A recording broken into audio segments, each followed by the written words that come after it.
So it was 2017. It was already coming at the end of a very mental summer. I've been sofa surfing and just skating for 6 or 8 months at this point. Pro surfing, yeah, just out and about. And yeah, so Eugen and I got sent on this USD tour to Russia, and we're in Moscow, and it's like day 3 or whatever, and there's this gap off so if you imagine an A-frame, a set of swings or whatever, but it's a top bit's about the length of this table, and then there's a wall over here, but the drop from the top of the A-frame is maybe 8-9 foot or something like that. Tried to gap over the wall to back on the top of the A-frame. Kind of worked. The first go, just sort of kicked it. It looked a bit sketchy, so I was alright. Obviously got to do that again. Came up again the second time to go a little bit slow. And went to hold the back, maintain the grab off for a safety grab, one leading to the other, and just kind of didn't accidentally fishy the end of it like a stall, if you know what I mean. So rather than do a back, did that and then just rolled over whoa. Remember just thinking this is gonna suck, but in the air, and then just banged my head, landed straight on my head from that height, from 8-9 feet in the air. Yeah, just literally straight on my head, and then sort of don't really remember anything, and then sort of just come to in the back of an ambulance, just sort of freaking out a bit, oh, where am I? And with Boris Geisner, if you know him, and he's like, oh, don't worry, Sam, I take you to the best hospital in all of Moscow. And at that point, I'm like, oh, shit, I'm in Moscow. Oh, God, I'm going to a Russian hospital. I'm used to the NHS and right. I mean, not saying that Russian hospitals are bad or anything, but it was just definitely sketchy. No, but it's even better to. I mean, if that's going to happen, you prefer to at least be home. Yeah, right? Exactly. I've done probably my most dangerous trick in London within about 5 miles of my house or whatever. Right. If it really goes tits up, just drag me home, mate. Yeah, drag me home. Don't leave me in wherever the hell I am around the world. But yeah, so the next few days, I didn't think it was going to be that serious, but they just kind of kept me in the hospital. I was in there for the next 7 days or so. Whoa. And damn. Yeah, it got a bit weird in day 5 because they were just right, none of them spoke any English. And they were sorry, so we need to give you some sort of a procedure. And I was like, okay, right, what are you going to do? And they took me into this little room to give me, I think it's called a spinal tap. So basically there was pressure inside my skull. So they need to they stick a syringe in your back, remove some fluid, and the displacement of fluid from your spine will then come out of your head, and it alleviates the pressure a little bit. So rather than, I'm not sure the exact science. No, I think that's sense. the gist of it. Yeah. And yeah, but they didn't really explain to me what was going on, and they've got me all sort of doped up on these drugs whilst I'm in the hospital. I think it was I don't know what I had, but I just felt very sedated the whole time I was in there. Jeez. Anyway, so I've been taken in a little room by this Russian guy, and he stripped me naked, so it's already getting a bit weird. And he's got me on a table, and he's gesturing, get in a little ball sort of thing. I'm like, okay, get in a ball now. I'm in a ball curled up on the table. He's like, now don't come out the ball, because obviously I'm in the ball for stretch part of your vertebrae. Yeah. Right? So you're curled like that. But at this point, all the most mental shit's going through my head, and curled in a ball. This might be the lowest point of my life. Don't rate me. Why'd you have to be? Why'd you have to be naked for you're that? completely vulnerable. I don't know. Why'd you have to be naked? Very vulnerable. They're just taking advantage of you. As vulnerable as could be. You definitely didn't have to be naked for that. Yeah, I didn't feel like I had to be naked. And next thing you know, he's throwing on a leather vest, and you're like, what's going on? The glove. He's like, no, just stay in the ball. Just stay in the ball. He gets his little whip.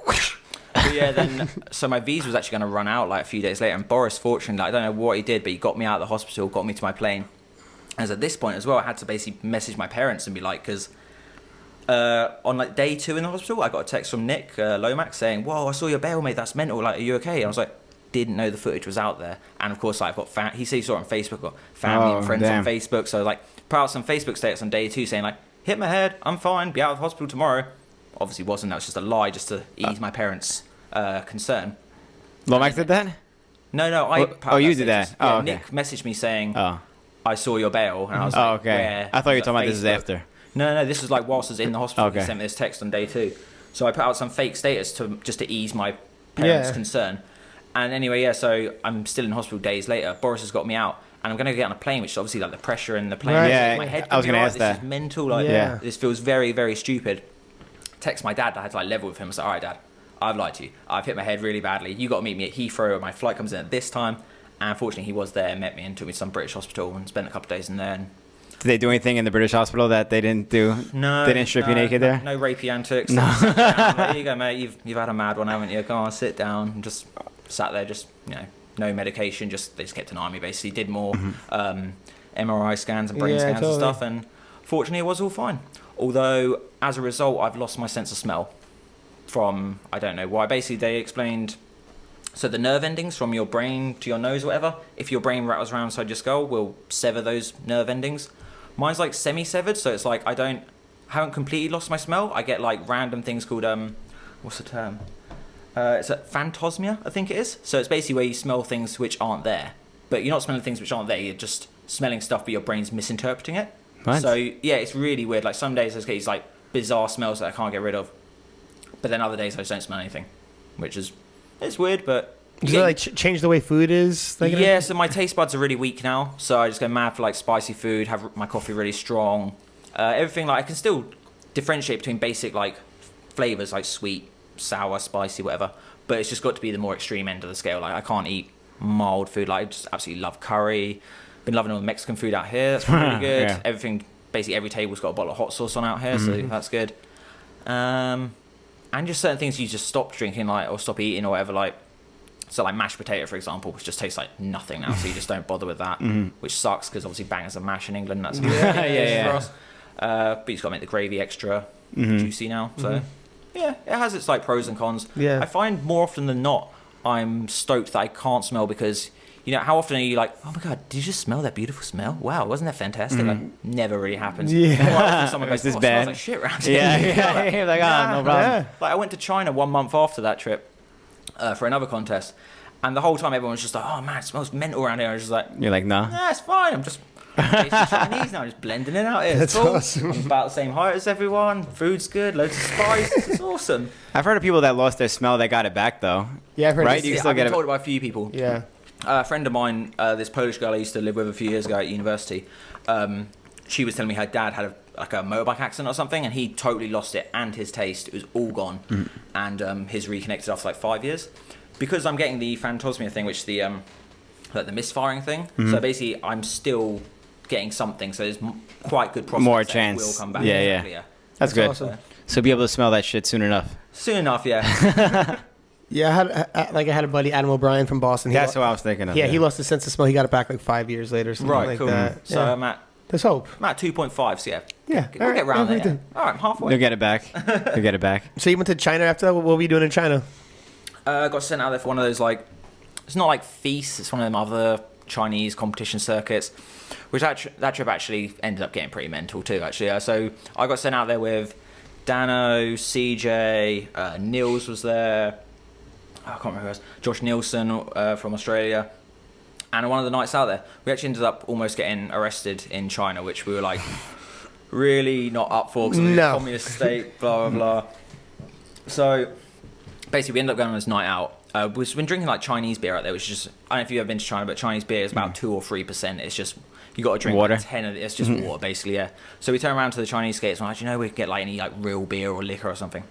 Like, yeah, it's cool. Like my friend like runs this like craft beer place over the other side of town. Go over there. It's like a bottle bar. So yeah, this is awesome. Like drinking all this nice like European and continental bottled lager. Gets to the end of the night. None of us really got much money, and we realised, see how they're counting out the beers. It's just you leave all the bottles on the table, and they just calculate based on that. So we clocked this, and Dano's like, "Start hiding the bottles, mate." So we start like, what? In the bar pot, sticking one up on top of the fan, sticking on the table. And then at this point, this BMXer that we're with, who's competing in the comp too, he snuck off into the cellar and stolen an entire crate of Hogarden and has taken it out with him. And we were just like, we left, we paid like for whatever was left on the table. Got out there, we're in the middle of nowhere, jump in the back, like we hitchhiked a ride, we're in the back of this like fishing truck, there's this little like old Chinese man driving this little like pickup truck. What? With, like boxes. It's like first thing in the morning. How many of them are you? How many are you? 6 of us in the back of this pickup 60 truck. guys. I think a whole garden. Finger Hogarden, back of a pickup truck. There's like buckets of fish. This guy's coming to market. It's like first thing in the morning right now. Good thing you can't Most smell. mental experience. Like, we get back to the hotel, like, all high five, and yeah, it's fucking awesome. Like, we'll go to bed, like, think we've had the best time ever. Wake up in the morning, we've all got an email. They've got the CCTV footage from the bar saying, right, we know you stole the beers. Come down to the reception downstairs at 11 a.m. The police will be there. Bring your visas, bring your passports. What? And we're just like CJ and I kind of clocked. We're just like, well, this has suddenly got really gnarly now. Like we might get, because I mean, at the time, about 3 weeks earlier, a similar story had happened with a basketball team. An American basketball team was in China. They got caught shoplifting, and Trump basically had to come. Like you had to get your president. Yeah.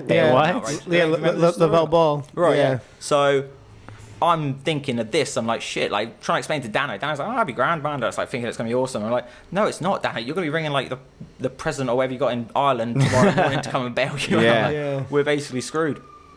Fortunately, we got in there. It turns out the people that were running the competition had forged all of our visas wrong. Because to go to China, you needed a specific type of visa. Because we're competing, we had tourist visas, but we should have had like performance or work visas or whatever.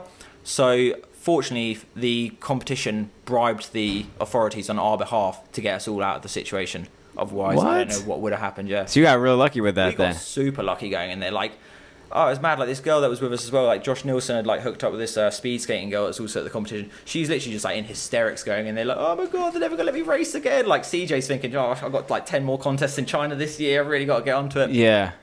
Fortunately, as we're going out, the only punishment for it was that we couldn't compete in the competition. They had to do something. They're like, right, you can't compete in the contest, but you're free to go.